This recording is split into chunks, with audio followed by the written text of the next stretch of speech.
Clip number 1119۔ اس clip میں آپ قرآن پاک کی سورہ روم کی آیت نمبر 20 سے 21 تک کی تلاوت، ترجمہ اور تفسیر قرآن صراط الجنان سماعت فرمائیں گے۔ بسم اللہ الرحمن الرحیم۔ ترجمہ، اللہ کے نام سے شروع جو نہایت مہربان رحمت والا ہے۔ وَمِنْ آيَاتِهِ أَنْ خَلَقَكُم مِّن تُرَابٍ ثُمَّ إِذَا أَنْتُمْ بَشَرٌ تَنْتَشِرُونَ۔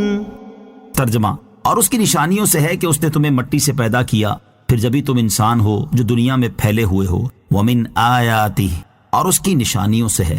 اس آیت میں اللہ تعالیٰ کی وحدانیت اور قدرت پر انسان کی پیدائش سے استدلال کیا جا رہا ہے۔ اس کا خلاصہ یہ ہے کہ اے لوگو، اللہ تعالیٰ نے تمہیں مٹی سے پیدا کیا اور جیتا جاگتا انسان بنایا، اور مٹی ایک بے جان چیز ہے جس میں حیات اور حرکت کا کوئی اثر نہیں ہے۔ پھر یہی نہیں بلکہ تمہارے اندر شعور اور عقل پیدا کی، خیالات، احساسات اور جذبات پیدا کیے، گفتگو کرنے اور چیزوں میں تصرف کرنے کی قدرت دی، اور یہ سب چیزیں مٹی کا بنیادی جزو نہیں ہیں۔ پھر تم لوگ اپنی اور اپنی صفات کی پیدائش کے بعد مختلف اغراض و مقاصد کی وجہ سے دنیا میں پھیلے ہوئے ہو۔ اگر تم ان چیزوں میں غور کرو گے تو تم پر ظاہر ہو جائے گا کہ جس نے انسان کو پیدا کیا وہ واحد ہے، اس کا کوئی شریک نہیں، اور وہ کامل قدرت رکھتا ہے۔ اور وہ جو مٹی جیسی بے جان چیز سے جیتا جاگتا انسان بنانے کی قدرت رکھتا ہے، وہ انسانوں کی موت کے بعد انہیں دوبارہ زندہ کرنے پر بھی قادر ہے۔ نوٹ: آیت میں جو یہ فرمایا گیا کہ اس نے تمہیں مٹی سے پیدا کیا، اس سے مراد یہ ہے کہ اللہ تعالیٰ نے انسانوں کی اصل حضرت آدم علیہ السلام کو مٹی سے پیدا کیا، اور جب انہیں مٹی سے پیدا کیا گیا ہے تو گویا کہ دیگر انسانوں کو بھی مٹی سے پیدا کیا گیا ہے۔ انسان کی مرحلہ وار تخلیق کا بیان۔ یہاں آیت کے ابتدائی حصے میں انسان کی مرحلہ وار تخلیق کا اجمالی بیان ہے، جبکہ اس کا تفصیلی بیان اس آیت میں ہے۔ چنانچہ اللہ تعالیٰ ارشاد فرماتا ہے: یا ایہا الناس ان کنتم فی ریب من البعث فإنا خلقناکم من تراب ثم من نطفة فَإِنَّا خَلَقْنَاكُم مِّن تُرَابٍ ثُمَّ مِن نُّطْفَةٍ ثُمَّ مِنْ عَلَقَةٍ ثُمَّ مِن مُّضْغَةٍ مُّخَلَّقَةٍ وَغَيْرِ مُخَلَّقَةٍ لِّنُبَيِّنَ لَكُمْ وَنُقِرُّ فِي الْأَرْحَامِ مَا نَشَاءُ إِلَىٰ أَجَلٍ مُّسَمًّى ثُمَّ نُخْرِجُكُمْ طِفْلًا ثُمَّ لِتَبْلُغُوا أَشُدَّكُمْ وَمِنكُم مَّن يُتَوَفَّىٰ وَمِنكُم مَّن يُرَدُّ إِلَىٰ أَرْذَلِ الْعُمُرِ لِكَيْ لَا يَعْلَمَ مِن بَعْدِ عِلْمٍ شَيْئًا۔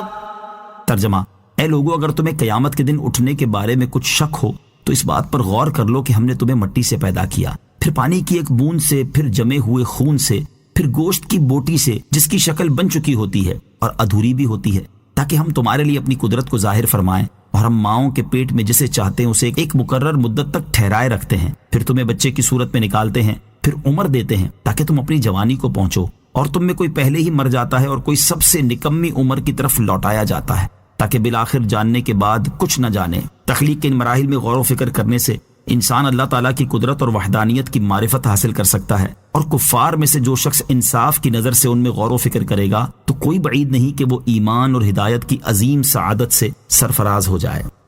وَمِنْ آيَاتِهِ أَنْ خَلَقَ لَكُم مِّنْ أَنفُسِكُمْ أَزْوَاجًا لِتَسْكُنُوا إِلَيْهَا وَجَعَلَ بَيْنَكُم مَّوَدَّةً وَرَحْمَةً إِنَّ فِي ذَلِكَ لَآيَاتٍ لِقَوْمٍ يَتَفَكَّرُونَ۔ ترجمہ: اور اس کی نشانیوں سے ہے کہ اس نے تمہارے لیے تمہاری ہی جنس سے جوڑے بنائے تاکہ تم ان کی طرف آرام پاؤ، اور تمہارے درمیان محبت اور رحمت رکھی، بے شک اس میں غور و فکر کرنے والوں کے لیے نشانیاں ہیں. ومن آیاتہ، اور اس کی نشانیوں سے ہے. ارشاد فرمائے کہ اللہ تعالیٰ کی قدرت کی نشانیوں میں سے ایک یہ ہے کہ اللہ تعالیٰ نے تمہارے لیے تمہاری ہی جنس سے عورتیں بنائیں جو شرعی نکاح کے بعد تمہاری بیویاں بنتی ہیں تاکہ تم ان سے سکون حاصل کرو. اور اگر اللہ تعالیٰ حضرت آدم علیہ السلام کی اولاد میں صرف مرد پیدا فرماتا اور عورتوں کو ان کے علاوہ کسی دوسری جنس جیسے جنات یا حیوانات سے پیدا فرماتا تو مردوں کو عورتوں سے سکون حاصل نہ ہوتا بلکہ ان میں نفرت پیدا ہوتی، کیونکہ دو مختلف جنسوں کے افراد میں ایک دوسرے کی طرف میلان نہیں ہوتا اور وہ ایک دوسرے سے سکون حاصل نہیں کر سکتے. پھر انسانوں پر اللہ تعالیٰ کی یہ کمال رحمت ہے کہ مردوں کے لیے ان کی جنس سے عورتیں بنانے کے ساتھ ساتھ شوہر اور بیوی کے درمیان محبت اور رحمت رکھی کہ پہلی کسی معرفت اور کسی قرابت کے بغیر ایک دوسرے کے ساتھ محبت اور ہمدردی ہو جاتی ہے. بے شک ان چیزوں میں غور و فکر کرنے والوں کے لیے اللہ تعالیٰ کی عظمت اور قدرت پر دلالت کرنے والی نشانیاں ہیں.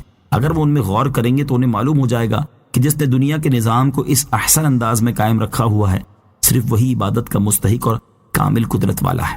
صلو علی الحبیب صلی اللہ تعالی علی محمد صلی اللہ تعالی وسلم. مجھے اپنی اور ساری دنیا کی لوگوں کی اصلاح کی کوشش کرنی ہے انشاءاللہ عز و جل.